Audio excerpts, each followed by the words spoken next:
8 high upside players that you can plug into your lineup going into week 9 on the fantasy football season. Maybe you are struggling with injuries, or maybe you're even struggling with players on a bye week. Today, I'm bringing you players that I believe can be the high upside player that you can plug and play once again going into week 9 of the fantasy football season. So let's not waste any more time. Going into my first player on my list, going to the wide receiver position in New England Patriots, and that is Demario Douglas. Demario Pop Douglas, shout out to him. Look, he's kind of coming into his own right now, right? You know, we know the information with Kendrick Bourne. He torn his ACL, unfortunately. He's going to be out for the rest of the season, and they really don't have anyone on this team that is outperforming Kendrick Bourne at the moment, or at least so far in the first 8 games of the season. And the only one that is really close with a lot of opportunity, with a lot of high upside, and that is Demario Douglas, very young wide receiver, 22, coming out of Liberty, a rookie. And the past 2 weeks, we have been seeing an uptick in production and an uptick in targets and all over the field, right? Week 7 against Buffalo, caught 6 out of 4 targets, 62% in snap share, over 11 fantasy points. That has been his best outing so far this season. But now, week 8 against the Miami Dolphins, 77% of the snap share, caught 5 out of 7 targets, over 7 fantasy points. Now you have to think that coming into this week, going against the Washington Commanders, who currently give the 3rd most amount of points to the wide receiver position, you kind of have to hope and expect that Bill Belichick and Mac Jones are going to get both of these guys in cahoots with Demario Douglas and say, hey, we're going to get him the ball, we're going to get him in space, we're going to get some.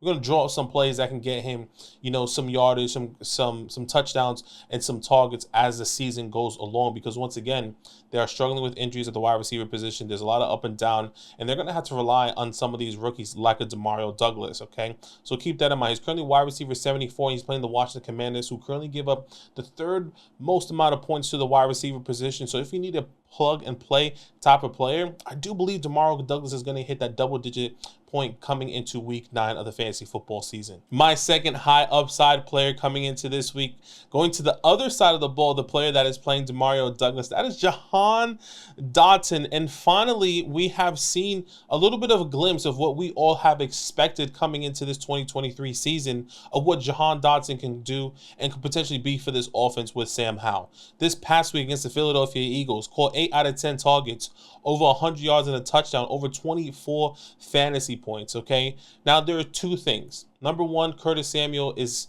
out for this game, and I would love to see how Jahan Dotson is going to be incorporated into this game, which I truly believe he is going to be incorporated without Curtis Samuel. Number 2, we all have loved Jahan Dotson. We've all have seen this opportunity from him coming into this beginning of the year. He was my guy coming into this year, and that clearly wasn't the case. This is his 2nd double-digit game of the season. His first one came against the Philadelphia Eagles in week 4 with over 12 fantasy points. It's a little bit of a coincidence. Now they're going to New England, playing at New England, and look, wide receiver 50 on the year. The New England Patriots currently give up the 12th most fantasy points to the wide receiver position. They have been struggling with a lot of injuries. Christian Gonzalez, if I'm not mistaken, is out for the year as well. So there is a lot of different things that could really go in favor of Jahan Dotson coming into this week. Once again, Curtis Samuel and the high upside talent that we all believe in Jahan Dotson.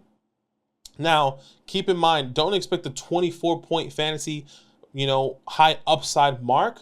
Expect more of I'm putting him more of a 12 to 15 type of, 12 to 15 type of production coming into this week, especially in a must-win game for this Washington Commanders if they're going to continue to make a push for the playoffs. So keep that in mind, Jahan Dotson, my high upside play going into week 9. All right, still staying at the wide receiver position, staying in the same division as well, going to the Dallas Cowboys here, and that is Brandon Cooks. This is another guy I have been not raving about, but somebody that I was talking about a lot in the offseason, saying, hey, this could be a good wide receiver 4 that you could be drafting that has a high wide receiver 2 upside. And we haven't really been seeing that in the first half of the season until week 6 versus the Los Angeles Chargers. Okay, first in week 6, caught 4 out of 4 and a touchdown, over 15 fantasy points. We said, okay, let's see if he does it again. He has a bye week. He comes back in week 8, caught 3 out of 4 and a touchdown,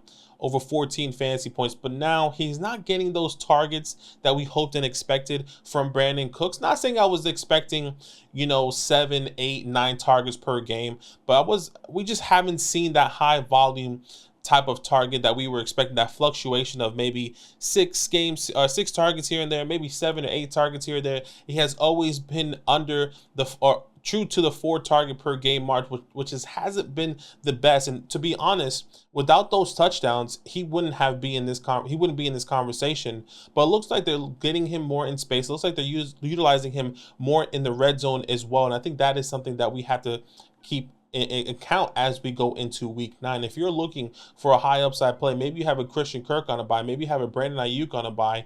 Brandon Cooks going against the Philadelphia Eagles, who currently give up the most amount of fantasy points to the wide receiver position, a divisional game that we can all safely say that this is going to be a high scoring game. It should be a blow for blow. It should be, Philly scores, Dallas scores, Brandon Cooks hopefully finds the end zone, and that is the high upside play that you needed in the flex wide receiver position here. Currently wide receiver 69 on the season. I will not be surprised if he at least gets over 5 targets this game, has over 60 yards, hopefully finds the end zone as well, and has over 15 fantasy points coming into this week. Once again, he's playing the Philadelphia Eagles, who give up the most amount of fantasy points to the wide receiver position. So Brandon Cooks is my next high upside player. Okay, my 4th wide receiver coming into this week, staying in Texas, in the Houston Texans, Tank Dell coming into this week, playing against the Tampa Bay Buccaneers, who currently give the 9th most points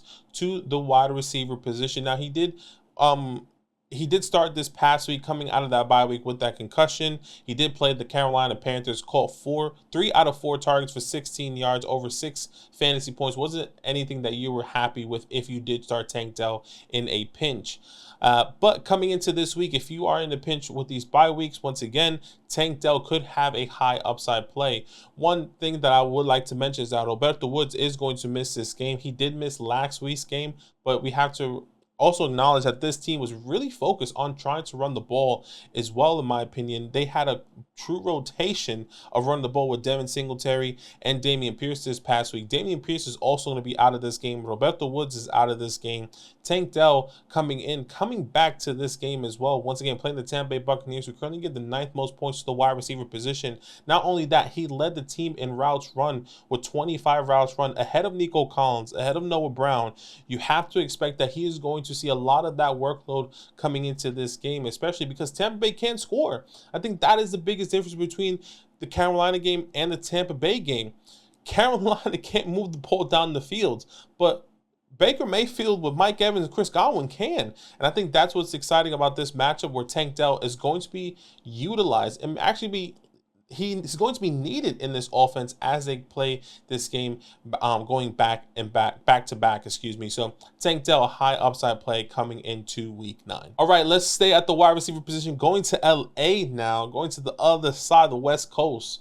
Quinton Johnson. Now, hear me out. This is more for a deeper league, I would say, as well. 14, 16, higher type of leagues. I would say if you're in a 12-man league, I do believe there are better options. But if you're in a pinch, maybe in a 12-man league, hear me out, because I think there is some upside here with Quinton.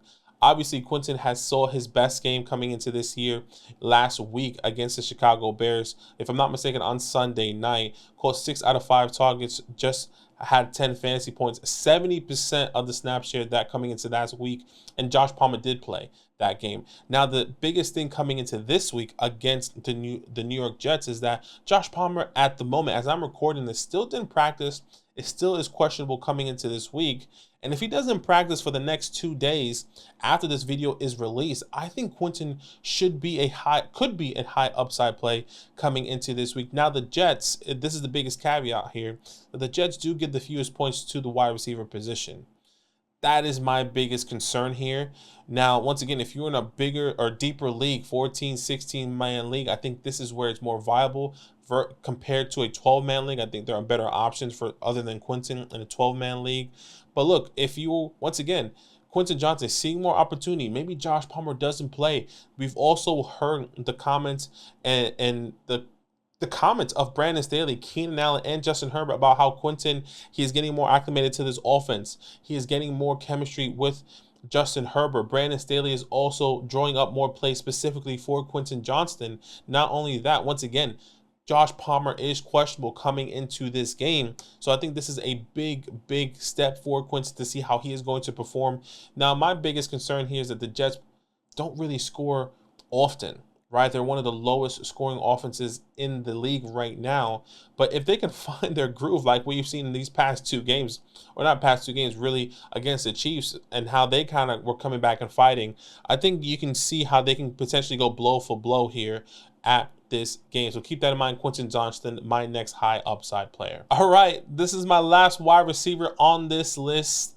Going to the Carolina Panthers, that is Jonathan Mingo. And this is the same thing, more opportunity, more time on the field. And this is where he can take the biggest step coming into this week, playing the Indianapolis Colts. They have been struggling all off season. You know, they have been a top defense that gives a lot of points, but they're finding their groove. Now they're in the middle of pack defense. They currently give up the 50th most amount of points to the wide receiver position. Before week 9, trust me, it was, you know, top 8, top 7, top 5 at one point. So they're finding their groove right here.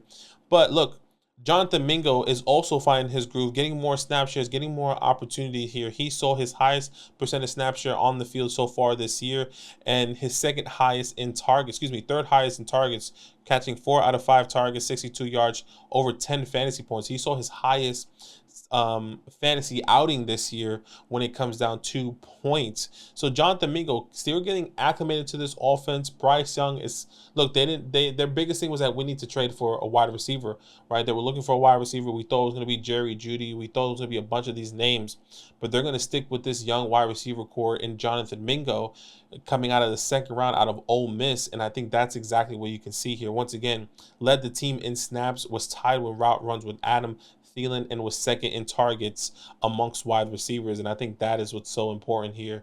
Bryce Young is going to have to spread the ball around, not only to Adam Thielen, but also to Jonathan Mingo here. So if you are looking for some high upside play, maybe even a safe floor coming into this week, I do believe Jonathan Mingo gets 8, to 15 fantasy points.